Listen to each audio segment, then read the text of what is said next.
Hi tears. இன்றைக்கி வந்துட்டு நம்ம இந்த வீடியோவில் வந்துட்டு நீங்கள் இன்றைக்கி ஒரு சண்டே விலாக் ஃபுல் விலாக் மாதிரி பார்ப்பீங்க. ஸோ சண்டே நாங்கள் என்னெல்லாம் பண்ணுறோம் அப்படின்னு சொல்லிட்டு ஸோ கண்டிப்பாக என்ஜாய் பண்ணுவீங்கன்னு நான் நினைக்கிறேன். ஸோ இந்த வீடியோ உங்களுக்கு பிடிச்சிச்சு அப்படின்னா லைக் பண்ணிவிட்டு நம்மளோட யூடியூப் சேனலை சப்ஸ்கிரைப் பண்ணிக்கோங்க. பக்கத்தில் இருக்கிற பெல் ஐக்கான் கிளிக் பண்ணிக்கோங்க. ஃபர்ஸ்ட் இப்போ நம்ம எங்கே கிளம்புறோம் அப்படின்னா ஸ்ரீக்கு வந்துட்டு இன்றைக்கி வந்துட்டு ஸ்ரீ வந்து ட்ராயிங் காம்படிஷனில் வந்து வின் பண்ணியிருக்கான். ஸோ அவனோட சர்டிஃபிகேட்டை கலெக்ட் பண்ணுறதுக்காக வர சொல்லியிருக்காங்க. ஸோ அதுக்காக கிளம்பிகிட்ருக்கோம். ஸோ இன்றைக்கி ஃபுல்லாகவே வீடியோ வந்துட்டு கொஞ்சம் எங்களால் முடிஞ்ச அளவுக்கு இன்ட்ரெஸ்டிங்காக கொண்டுட்டு போகிறோம். ஸோ கண்டிப்பாக நம்மளோட இன்ஸ்டா பேஜை வந்து ஃபாலோ பண்ணிக்கோங்க அண்ட் யூடியூப் சேனலை சப்ஸ்கிரைப் பண்ணிக்கோங்க. வாங்க வீடியோக்குள்ளே போகலாம். நம்மளோட சேனலை சப்ஸ்கிரைப் பண்ணிக்கோங்க, பெல் ஐகான் ஆனில் போட்டுக்கோங்க, லைக் பண்ணிக்கோங்க. தேங்க்யூ. வாங்க வீடியோக்குள்ளே போகலாம்.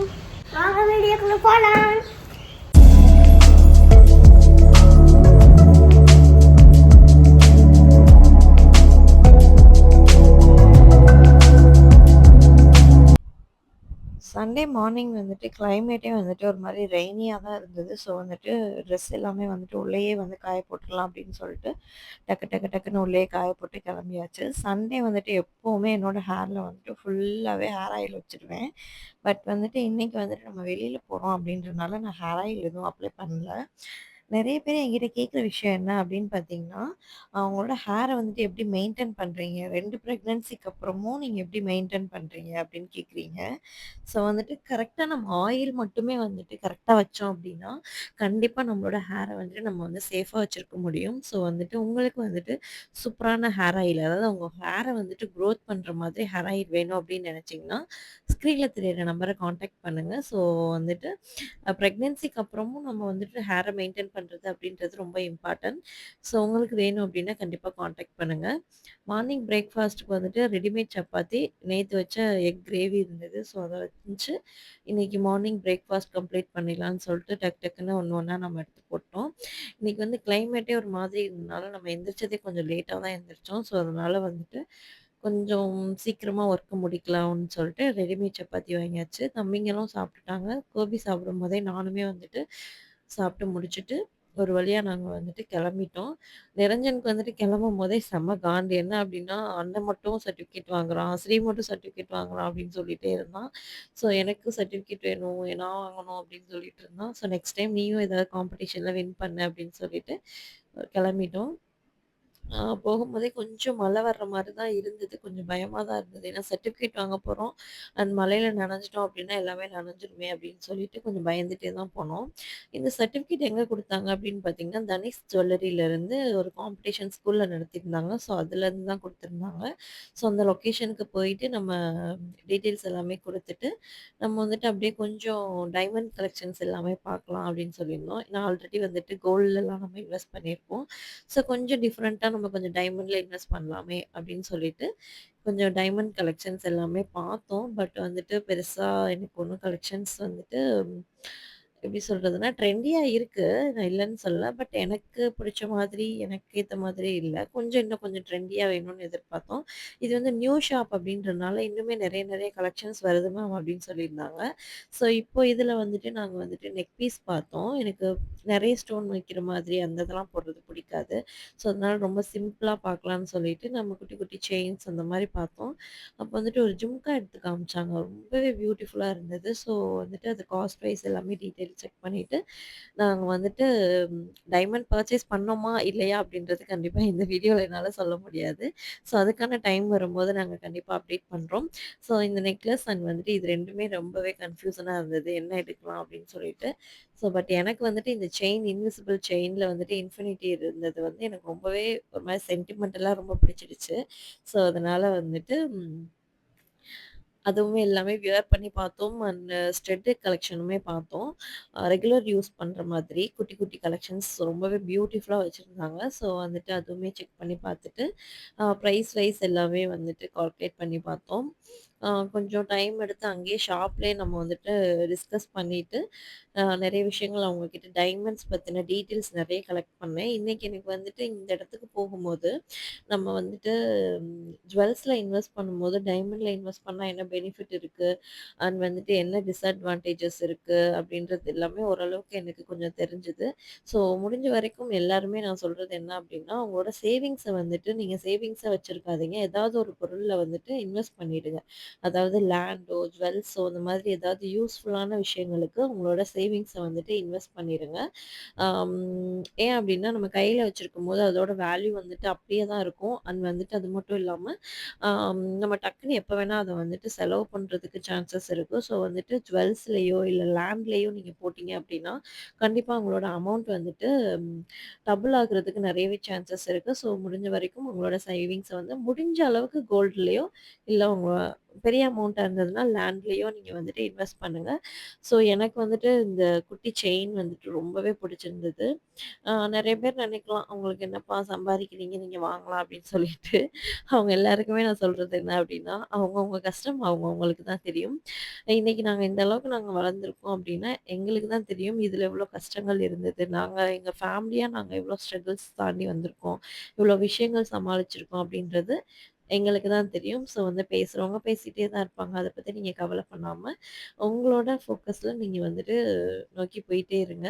உங்களோட சக்சஸ் கண்டிப்பா உங்களுக்கு கிடைக்கும். ஸோ ஃபைனலா வந்துட்டு அங்க சர்டிஃபிகேட் வாங்கிட்டு, நாங்க வந்துட்டு அங்கருந்து கிளம்பிட்டோம். அண்ட் வந்துட்டு நிரஞ்சனுக்கு வந்துட்டு அவங்க வந்துட்டு காம்ப்ளிமென்ட்டா வந்துட்டு சர்டிஃபிகேட்டும், கிஃப்ட்டும் குடுத்தாங்க. ஸோ அவன் வந்துட்டு ரொம்பவே நாட்டியா இருந்தத பார்த்துட்டு, ஸோ அதுவுமே ரொம்பவே ஹேப்பியா கலெக்ட் பண்ணிட்டு கிளம்பிட்டோம். நெக்ஸ்ட் வந்துட்டு நம்ம வந்து ஒரு சின்ன ஷாப்பிங் தான் போயிருந்தோம். என்ன அப்படின்னு பார்த்தீங்கன்னா, மண்டே வந்துட்டு எங்க வீட்டு குட்டி ஏஞ்சலுக்கு வந்துட்டு பர்த்டே. ஸோ, அதனால வந்துட்டு அவளுக்கு ட்ரெஸ் எடுக்கலாம் அப்படின்னு சொல்லிட்டு ஏகே அகமத் தான் போயிருந்தோம். ஸோ, அங்க வந்துட்டு கலெக்ஷன்ஸ் வந்துட்டு பெருசா எனக்கு எதுவும் பிடிக்கல. ரொம்ப நேரம் அலைஞ்சு, அலைஞ்சு, அலைஞ்சு திரிஞ்சு அ கொஞ்சம் அமௌண்ட் அதிகமாலாம் பார்த்தோம். பட் கலெக்ஷன்ஸ் எதுவுமே எனக்கு ரொம்ப பிடிக்கல.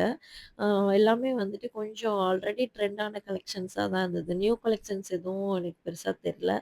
ஆ மேபி தீபாவளி முடிஞ்சு வந்தனால நெறைய கலெக்ஷன்ஸ் போயிடுச்சா? இல்ல அடுத்து அப்டேட் பண்ணலையான்னு தெரியல. பட் எனக்கு அங்க இருந்த கலெக்ஷன்ஸ்ல ரொம்பவே தேடி தேடி எடுத்து ஒரு 2 ஸ்கெட் டைப்ல வந்துட்டு பாப்பாங்களுக்கு ட்ரெஸ் எடுத்தோம். இந்த மாரி கலெக்ஷன்ஸ் எதுவுமே எனக்கு சும்மாவே பிடிக்காது. ஸோ, அதனால இந்த மாரி எதுவுமே எனக்கு எடுக்கவே தோணல. அதனால வந்துட்டு எனக்கு இந்த மாரி ஜமிக்கி ஒர்க்ஸ் இருந்தாலே வந்துட்டு பாப்பாவுமே போட மாட்டாங்க. எனக்குமே பர்ட்டிகுலரா புடிக்காது. அதனால ஓரளவுக்கு கொஞ்சம் கம்ஃபர்டபுளா இருக்கிற மாதிரி, ஸ்கூலுக்கும் வியர் பண்ணிக்கிற மாதிரி கொஞ்சம் கம்ஃபர்டபுளான ட்ரெஸ் வந்துட்டு ஒரு வழியா பாப்பாங்களுக்கும் கம்ஃபர்டபுளா இருக்கிற மாரி ட்ரெஸ்ஸு அண்ட் வந்துட்டு எனக்குமே ரொம்ப புடிச்ச மாதிரி ஒரு ட்ரெஸ் எடுத்துட்டு, அதாவது 2 பாப்பாக்கு 2 ட்ரெஸ் எடுத்துட்டு பில் பண்ணலாம் அப்படின்னு சொல்லிட்டு கீழ வரும்போது, மெட்டீரியல் கலெக்ஷன்ஸ் பார்க்கலாம் அப்படின்னு சொல்லிட்டு அந்த செக்ஷன்ல போய் பார்த்துட்டுருந்தோம். பட் அங்க பார்த்த வரைக்கும் எல்லாமே வந்துட்டு நல்லா டார்க் டார்க் கலர்ஸா இருந்தது. ஸோ எடுக்கலாமா வேண்டாமா? எடுக்கலாமா வேண்டாமான்னு ஒரே கன்ஃப்யூஷனா இருந்தது. எனக்கு வந்துட்டு நானே ஸ்டிச் பண்ணி எனக்கு வியர் பண்றது ரொம்பவே பிடிக்கும். ஸோ ரொம்ப நாள் ஆச்சு சுடிதார்ல வந்துட்டு எடுத்து நானே ஸ்டிச் பண்ணி போட்டு, அதனால ஒண்ணு வாங்கி ட்ரை பண்ணுவோம் அப்படின்னு சொல்லிட்டு போட்டேன். ப்ளவுஸ் எல்லாமே எனக்கு நானே ஸ்டிச் பண்ணிப்பேன். பட் சுடிதார் அப்படின்னு வரும்போது நம்ம டாப்ஸ் அந்த மாதிரி எடுக்கிறோம். இன்னொன்னு நம்மகிட்டயே கலெக்ஷன்ஸ் வந்துட்டு டாப்ஸ் கலெக்ஷன்ஸ் எல்லாமே வந்தனால, நம்ம அதிலேயே வந்துட்டு டாப்ஸ் எல்லாமே எடுத்துக்கிறோமா, அதனால மெட்டீரியல் ஸ்டிச் பண்ணி போடுறது அப்படின்றது ரொம்ப நாள் ஆன மாதிரி இருந்தது. அதனால வந்துட்டு சரி ஒரு மெட்டீரியல் எடுத்துட்டு போலாம் அப்படின்னு சொல்லிட்டு பார்க்கும்போது, அங்க எல்லாமே நல்ல பளிச்சு பளிச்சு கலர்ஸா இருந்தது. கலெக்ஷன்ஸ் பெருசா வந்துட்டு எனக்கு ரொம்ப புடிச்ச மாதிரிலாம் இல்ல. வொர்ஸ்ட்டுன்னும் சொல்ல மாட்டேன். எனக்கு ரொம்ப புடிச்ச மாதிரி இருக்குன்னும் சொல்ல மாட்டேன். அங்க இருந்தது மெட்டீரியல்ஸ் பொறுத்தவரைக்கும் இருந்தது எல்லாமே வந்துட்டு எனக்கு ஒரு மாரி டார்க் டார்க் கலர்ஸ் தான்.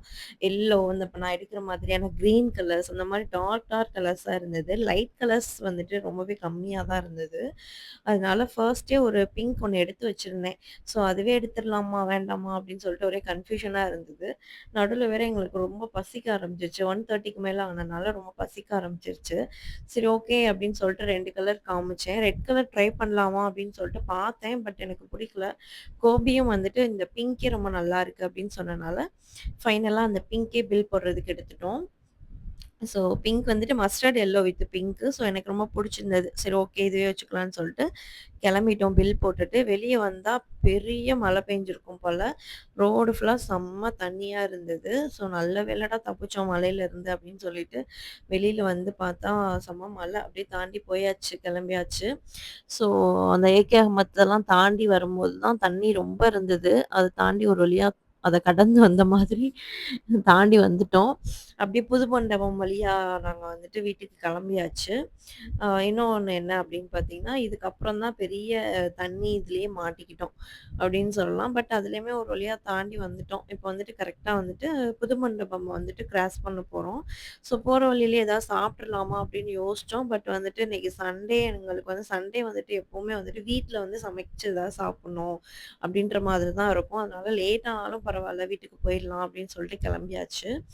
போற வழியில ஸ்நாக்ஸ் அந்த மாதிரி வாங்கிட்டு சிக்கன் ஏதாவது எடுத்துட்டு போயிடலாம் அப்படின்னு சொல்லிட்டு நெனச்சோம். போகும்போதே வந்துட்டு இந்த மாதிரி தண்ணி பார்த்தீங்கன்னா, பயங்கரமா தண்ணி ஆயிடுச்சு. இது எந்த ஏரியா அப்படின்னு பார்த்தீங்கன்னா, மீனாட்சி அம்மன் கோவில் கார் பார்க்கிங் சைடு. செம்ம தண்ணி. எப்படியோ ஒரு வழியா இதெல்லாம் கடந்து போயாச்சு. அதாவது ஒரு இடத்துக்கு போகணும் அப்படின்னு நெனச்சுட்டா, நம்ம நடுவுல வர தடைகள்லாம் பார்க்குறதே கிடையாது. சல்லுன்னு போயிடுறதுன்ற மாதிரி. ஆம் ஒரு வழியா இந்த தண்ணி எல்லாத்தையுமே கடந்து வந்துட்டோம். வாழ்க்கையிலயுமே இப்படிதான். நம்ம ஒரு இடத்த நோக்கி போறோம் அப்படின்றப்போ வர்ற நடுவுல வர்ற இந்த மாதிரியான தடைகள் எல்லாம் வந்துட்டு நம்ம வந்துட்டு ஜல்லுன்னு கடந்து போயிரணும் அப்படின்னு சொல்லுவேன். ஸோ வந்துட்டு டிராஃபிக்ல வந்து கொஞ்சம் மாட்டிக்கிட்டோம். அப்படியும் அதையும் தாண்டி அப்படியே மெதுவா மெதுவா நாங்க வந்துட்டு அடுத்த மழை வர்றதுக்குள்ள எப்படியாவது வீட்டுக்கு போயிரணும் அப்படின்றதுல வந்துட்டு குடு குடு குடுன்னு ஓட்டியே போயிட்டோம். அப்படியே போற வழியிலேயே சிக்கன் அண்ட் வந்துட்டு இன்னைக்கு சமைக்கிறதுக்கு தேவையான திங்ஸ் எல்லாமே வாங்கிட்டு போயாச்சு. ஸோ வந்துட்டு இன்னைக்கு வந்து எப்படின்னா, இந்த மாரி தான் போச்சு. அ இன்னைக்கு டே இந்த சண்டே வந்துட்டு எங்களுக்கு இந்த மாரி தான் மார்னிங் வந்துட்டு அங்க போய் சர்டிஃபிகேட் வாங்கிட்டு, கொஞ்சம் கலெக்ஷன்ஸ் எல்லாமே ஜுவல்ஸ்ல பார்த்துட்டு, அப்படியே ஏகே அஹமத் போயிட்டு மத்தியானம் ஒரு 1:00 1:30க்கு ஏகே அஹமத்ல இருந்தோம். 1:30க்கு ஏகே அஹமத்ல இருந்தோம். அங்கருந்து இங்க வர்றதுக்கு திங்ஸ் எல்லாமே வாங்கிட்டு வர்றதுக்கு வீட்டுக்கு வரும்போது கரெக்ட்டா 3:30 ஆயிருச்சு. வரும்போதே சிக்கன் எல்லாமே வாங்கிட்டு வந்தனால, டக்கு டக்குன்னு வந்த உடனே எதுவுமே பண்ணல. வந்த உடனே கிச்சனுக்குள்ள நுழைஞ்சாச்சு. டக்கு டக்கு டக்குன்னு எல்லா ஒர்க்கும் பார்த்தாச்சு. சாப்பாடுக்கு ஒல வச்சுட்டு, கொஞ்சோண்டு பாத்திரம் இருந்தது. அத மட்டும் கழுவிட்டு, சிக்கனையும் கழுவி ரெடி பண்ணி எடுத்து வச்சுட்டேன். ஸோ சிக்கன் கிரேவி மாதிரி பண்ணிட்டு, ரசம் வச்சுட்டு, நம்ம இன்னைக்கு ஒர்க் வந்து ஃபுட் வந்து முடிச்சுக்கலாம் அப்படின்னு சொல்லிட்டு, அப்புறம் கோபி வந்துட்டு ஈரல் வாங்கிட்டு வந்திருந்தாங்க. ஸோ அந்த ஈரல் வந்துட்டு அவங்க தான் ஃப்ரை பண்ணுவாங்க. ஈரல் வந்துட்டு அவங்களுக்கு புடிச்ச மாதிரி அவங்க ஃப்ரை பண்ணிப்பாங்க. ஸோ சிக்கன் கிரேவி அண்ட் சாப்பாடு, ரசம் மட்டும் நான் வச்சேன். நடுவுல இவங்க கொஞ்சம் எனக்கு ஹெல்ப் பண்ணாங்க. அப்புறம் வந்துட்டு தம்பிங்க அதுவரைக்கும் சும்மா டிராயிங் இந்த மாரி பண்ணிட்டுருந்தாங்க. இன்னைக்கு ஆக்சுவலா சாப்பிடுறதுக்கு ரொம்பவே லேட் ஆயிருச்சு. இருந்தாலும் கொஞ்சம் டக்கு டக்குன்னு பண்ணணும் அப்படின்னு சொல்லிட்டு வேகமா பண்ணி ஒரு 3:30க்கு 4:00 தான் ஆரம்பிச்சோம் சமைக்க. ஒரு 5:30க்கு நாங்க முடிச்சுட்டு 5:30க்கு சாப்பிட ஆரம்பிச்சிட்டோம். ஒரு 1 ஹவர்க்குள்ள டக்கு டக்குன்னு இது பண்ணிட்டோம். ஸோ வந்துட்டு எங்களுக்கு வந்துட்டு பர்னர் வந்துட்டு 4 பர்னர் ஸ்டவ் அப்படின்றனால எனக்கு கொஞ்சம் ஈஸியா இருந்தது. ஸோ 1 ஹவர்ல நம்ம வந்துட்டு சாப்பாடு, சிக்கன் குழம்பு அண்ட் ரசம், அப்புறம் வந்துட்டு ஈரல் கிரேவி, சாரி ஈரல் ஃப்ரை அதுவுமே பண்ணி முடிச்சுட்டு, கிச்சனையுமே நம்ம வந்துட்டு எப்பவுமே நான் வந்து எப்படின்னா, சமைக்கும்போதே வந்துட்டு கிச்சன் வந்துட்டு கொஞ்சம் கொஞ்சமா கிளீன் பண்ணிருவேன். ஸோ அதுதான் ரொம்ப ஈஸியா இருக்கும். சாப்பிட்ட உடனே நம்ம அப்படியே ரெஸ்ட் எடுக்கிறதுக்கு. சண்டேன்னு இல்ல. எப்பவுமே வந்துட்டு சமைக்கும்போது கண்டிப்பா வந்துட்டு கோபி வந்து ஹெல்ப் பண்ணுவாங்க. ஸோ ஃபைனலா ஒரு அடுப்புல சாதம், ஒரு அடுப்புல வந்துட்டு ஈரல், சிக்கன் கிரேவி வந்துட்டு முடிச்சுட்டேன். ஒரு அடுப்புல வந்துட்டு ரசம் வச்சு ரெடி ஆயிக்கிட்டு இருக்கு. ஈரல் கிரேவி, ஈரல் ஃப்ரை எல்லாமே வந்துட்டு அவங்களுக்கு புடிச்ச மாரி அவங்க பண்ணிப்பாங்க. சாப்பிட்டு முடிச்சுட்டு நல்ல சரியான தூக்கம். ஆ இப்போ வந்துட்டு டைம் என்னன்னு பார்த்தீங்கன்னா, 10:00 இருக்கும். 10:30 இருக்கும். கரெக்ட்டா வந்துட்டு 6:00 வந்துட்டு சாப்பிட்டுட்டு அப்படியே தூங்குனோம். இப்பதான் எந்திரிச்சிருக்கேன். டைம் வந்து இப்போ 10:30 5 ஹவர்ஸ் தூங்கியிருக்கேன். செம்மையா தூக்கம் இன்னைக்கு. இந்த வீக் ஃபுல்லாவே எனக்கு சரியாவே தூக்கம் இல்ல. அதனால வந்துட்டு இன்னைக்கு செம்ம தூக்கம். ஸோ இந்த வீடியோ கண்டிப்பா உங்க எல்லாருக்குமே புடிச்சிருக்கும்னு நெனைக்கிறேன். இந்த வீடியோ உங்களுக்கு புடிச்சிச்சு அப்படின்னா, வீடியோ லைக் பண்ணிருங்க. நம்மளோட யூடியூப் சேனல சப்ஸ்கிரைப் பண்ணிருங்க. பக்கத்துல இருக்க பெல் ஐகான் கிளிக் பண்ணிக்கோங்க. Thank you. பாய்.